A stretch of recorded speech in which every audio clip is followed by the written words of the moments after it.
Hey guys, I'm Dov, and today I'm back with more Total War Warhammer 2 multiplayer action, and yes, that is a General of the Empire. We're here with the proud Empire today, going to be taking on the Warriors of Chaos. We've already got some Vanguard shenanigans with 3 groups of Pistoliers unloading on some aspiring champions up here in Vanguard. For the rest of my build, I've got some Spearmen with shields here, Sigmar Sons, and Flagellants, the Tattersouls Regiment of Renown, 2 Demigryph Knights, got a Grey Wizard, Gandalf the Grey here, and Felix as well, supporting the infantry fight. For my opponent's Warriors of Chaos army, he's got Archaon the Ever-Chosen, Swords of Chaos here, 3 aspiring champions. He's got some Marauders, Chaos Marauders with great weapons, some Chariots, weird spawn as well, a couple of Chaos Poison Warhounds, and some Vanguarded Marauders as well. You can see right off the bat, these Vanguard aspiring champions going to be paying a pretty hefty price as the General of the Empire and the Shadow Wizard come in here and try and do their thing. So we'll show you the synergy in just a minute, but there is some specific synergy in mind with that General of the Empire. Meanwhile, the other aspiring champions eat a charge from some Demigryph Knights. I'm going to go ahead and pull these guys back. So this is more or less the army that I'm trying to get for Age of Sigmar tabletop. Not exactly, but Swords of Chaos charge in with Archaon, and here comes the General of the Empire. So what are we trying to do here? Well, enfeebling foe on Archaon, first things first. Then we've got Helping Hands. Let's see here. Yeah, we're going to actually pop it into slow motion. Helping Hands, Occam's Mindrazor to boost up the attack and damage. Then we pop Stand Your Ground, Runefang, and Charmed Shield. So if we go ahead and have a look here, this General of the Empire is up to 900 weapon strength, 87 melee attack. We've got 66% ward save, and yeah, magic attacks, 59 melee defense. So basically we're turning this General of the Empire into Flying Dread Saurian with 66% damage resistance.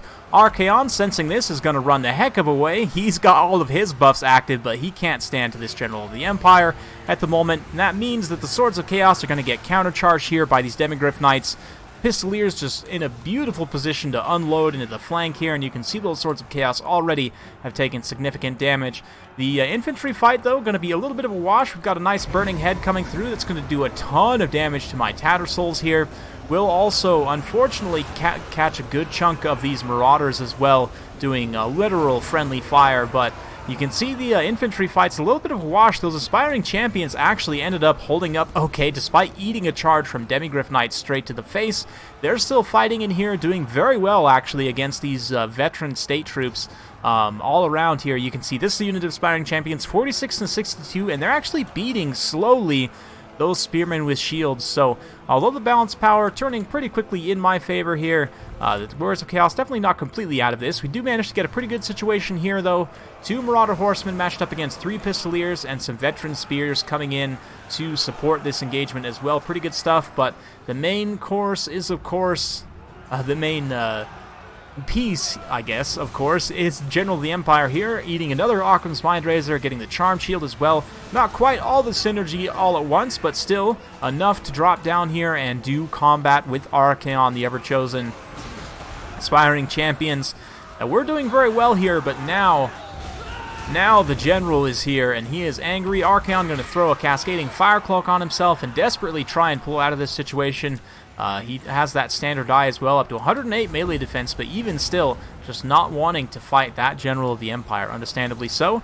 Looks like we're going to have a Piercing Bolts of Burning here, probably going to try and hit the General of the Empire himself with it, but if you kind of take a top-down look, the Griffin's not actually that big of a unit model, so I don't think any of those missiles actually connected on the unit model himself. Probably would have been a lot better to save that and use it like right here against these Demigryph Knights. If you can get that Piercing Bolts of Burning on this blob of Demigryph Knights, you can see I've taken significant losses. Would probably finish off both units if you got like a really good kind of pick. You can see my infantry force also very tattered here. Felix is kind of the main reason that this balance of power is so far the way it is. He is very healthy himself, but we pop the Helping Hands, Runefang, and the Charmed Shield once again for that massive damage resistance and melee attack. The weapon damage as well. Archaon squeaks away, very cowardly, and that means the General of the Empire and his Demigryph Knights are just going to have to stand here and fight these weird spawn Get another one there, and a nice, yeah, that Rune Fang, really good item, honestly, and since the buff, I think it's pretty underrated. Beautiful charge for some Demigryph Knights as well. You can see the Pistoliers out in the periphery, running away from some Hounds as the Grey Wizard tries to intercept them, but I have to say, I managed to keep my Pistoliers relatively healthy this match. This is probably one of the healthiest they've come away.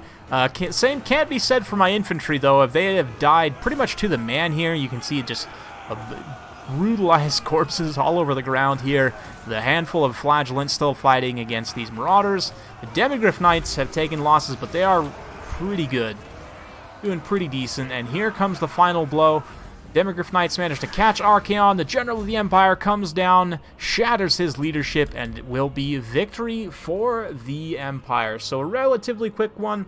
I debated on whether or not I was even going to show this replay, but I wanted to get some good Empire action in, and I also wanted to showcase that synergy for the General of the Empire. Now, my opponent, I don't think, brought the most competitive build, and maybe made some mistakes in using it as well. At the end of the day, though, I mean, it wasn't completely terrible. He definitely did some pretty good damage to my army, but the Heroic Core here was just way too much to deal with, and the Demigryph Knights also were able to kind of run roughshod as well.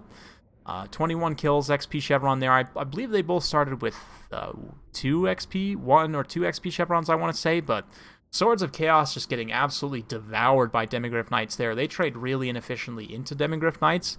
I'm not the biggest fan of them in this matchup. There are a couple matchups where I think you can kind of make them work, but even still, I don't know that I'm the biggest fan in general of that unit. The Aspiring Champions, though, I actually really like in this matchup, believe it or not. They trade very efficiently with state troops. They can help hold up the leadership of your Marauders, help them trade more efficiently with state troops as well. So I actually really like that pick here. Weird Spawn, also an excellent unit. And Archaon himself, pretty good powerhouse, 83 kills with that Burning Head. But just not quite enough of a powerhouse to stand up to the juiced General of the Empire. Absolutely juiced to the gills with all of the shadow magic, the helping hand of Felix, and his own wild Rune Fang there, of course. And yeah, Flagellants, Tattersouls I like quite a bit for the extra unit models. I'm not the biggest fan of Flagellants, basic Flagellants in general, but yeah, so some of you may have seen the story I posted on I guess, I don't know if you can watch that on the web browser, but on the mobile app I know at least a few thousand if you watched it. I actually am looking to get into Age of Sigmar tabletop, since you can basically play the Empire now. I have purchased already a steam tank, and I'm looking to do, there's like a specific army you can run with Pistoliers that's very strong. So it's something like some groups of Pistoliers, a General of the Empire up on a Griffin like you saw there. You can take kind of whatever mage you want, and Felix obviously isn't in Age of Sigmar, so you'd have to swap him out, but something that is in Age of Sigmar that's not in Total War Warhammer, that I now want in Total War Warhammer, is tank commanders.